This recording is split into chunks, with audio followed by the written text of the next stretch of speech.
Welcome to the Deep Dive. Today, we're really getting into the updated guidelines for India's National Bioenergy Program. We'll be focusing specifically on the waste-to-energy and biomasses parts. Our sources show how India is, well, turning organic waste into some valuable resources. So maybe just to start off, could you give us a clear sense of what exactly bioenergy is in this context? Sure. Bioenergy, well, it's a form of renewable energy. Basically, it's generated by using biomass fuel. And that biomass comes from organic stuff. Think harvest leftovers, specific crops, even, organic waste from households. The Ministry of New Renewable Energy has just put out these updated guidelines we're talking about. Oh, got it. So organic material turned into energy. Let's unpack the scale of this program then. You mentioned updated guidelines. What's the overall size and aim here? Right. So the National Bioenergy Program itself, it was launched in 2022. It's structured in two phases. Phase 1, the one we're currently in, runs from 2021-22 up to 2025-26. And the budget is significant, are 1715 crore in total for the whole program.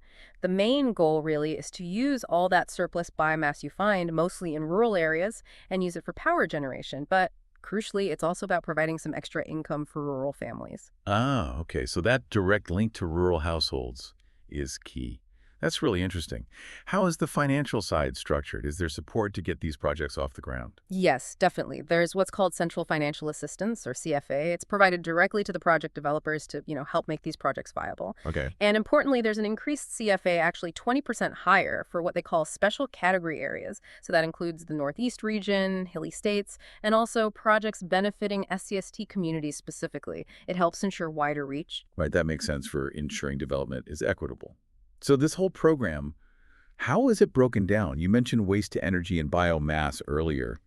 Are there distinct parts? Exactly. It's organized into three core components, each targeting slightly different areas. First, you've got the waste to energy program. This one is really geared towards supporting projects that take waste, urban, industrial, agricultural waste, and residues and turn it into useful energy.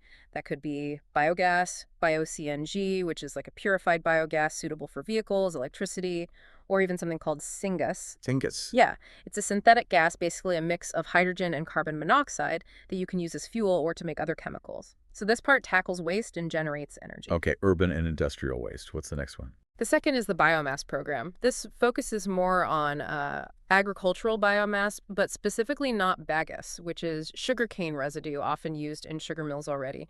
So this supports making biomass briquettes or pellets, basically compacted biomass that's easier to handle and burns cleaner than raw stuff. And it also supports cogeneration projects using this biomass where you generate both electricity and useful heat. Gotcha. Briquettes, pellets, cogeneration. And the third? And the third pillar is the biogas program. This one often operates at a smaller scale, sometimes even individual households or communities. It's about setting up biogas plants for things like clean cooking fuel, which is huge, covering small power needs like lighting, improving sanitation through waste digestion, and really empowering women by cutting down time spent collecting firewood. That biogas program sounds like it has very direct, tangible benefits for daily life in rural areas. You mentioned biogas. It's what's actually in it that makes it work so well as a fuel. Good question. Chemically, biogas is, well, it's mostly methane CH0s, around 95% typically, along with carbon dioxide, CoO. Then you have just trace amounts of other gases like nitrogen, hydrogen, a bit of hydrogen sulfide, and oxygen. But that really high methane content, that's the key. That's what makes it a potent and relatively clean burning fuel, especially compared to, say, burning wood or dung indoors. 95% methane. Okay. That's quite high. So stepping back a bit, what's the big takeaway here? What does all this mean when we look at the broader picture? Well, I think if you connect the dots, understanding a program like this really shows these innovative ways countries are trying to tackle energy needs and development challenges together. It's about energy independence, sure, but it's also deeply tied to rural development, waste management. It fundamentally reframes waste not as a problem, but as a potential resource driving towards a more, circular economy. That's a powerful way to look at it. It makes you think. Maybe consider how the everyday organic waste, even in your own community, isn't just trash. It could potentially be part of a larger energy solution, something that provides power, boosts local economies, and helps shape a more sustainable future for everyone.